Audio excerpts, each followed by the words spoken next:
Most people, upon hearing that the topic of the workshop they're attending is leadership skills in education, will begin to think of all the buzzwords that have come up over the years to describe leadership perspectives: transparency, shared goals, collaboration, stakeholders, growth mindset, skill building, grit, rigor, or even more, there are the acronyms PLC, PBIS, PBL, PBG, PPE. I could go on.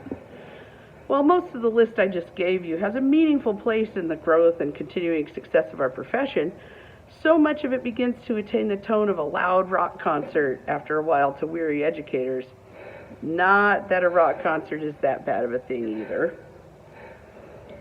What it comes down to is that the idea of taking on a leadership role or even attending professional development to improve your leadership skills can seem overwhelming.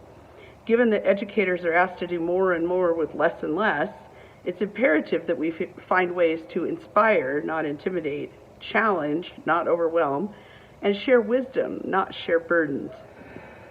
Let's look at things a different way. As a science teacher, I spend a lot of time teaching my students about Sir Isaac Newton. Famous for his law of universal gravitation and his laws of motion, Newton did a lot to change and influence the way that people who came after him approached the world. Not bad for a guy who basically did math and threw things off buildings all day. One of the greatest ideas I've learned from Newton is the concept of inertia. I explain it to my students this way. Inertia is like a teenager in the morning. The teenager is an object at rest, and that object is going to stay at rest no matter what, unless acted upon by an outside force, usually in the form of parent. Interestingly enough, education is a lot like that teenager in the morning. It does not want to budge from its chosen way of doing things no matter what the outside force. The weird thing is, though, education can also be a bit like a runaway train. Everything is plowing forward at lightning speed, and nothing is going to slow it down. Inertia can be like that. Whatever is going keeps going. Whatever is not moving will not be moved.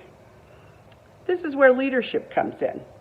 Good leadership is more like momentum than inertia. In physics, momentum has to do with moving objects and the magnitude of effort required to move them. But another definition of momentum is the quality that keeps an event developing or making progress after it has started. That's right. Momentum is more about making progress once you've started than it is about movement for the sake of movement. Moving forward with an educational goal for the simple reason of keeping it going is just inertia. Great leadership requires building momentum, having a purpose, having a plan, having a reason to continue, and most of all, making progress for everyone involved. So that brings us to the skills needed to attain momentum as a leader. Are some people natural leaders? Sure. Can leadership skills be learned even if they don't come naturally? Sure. Some of the most important skills for educational leaders are flexibility, problem solving, innovation, thoughtfulness, self-awareness. These are the same skills that make our students successful and the same ones that make teachers successful.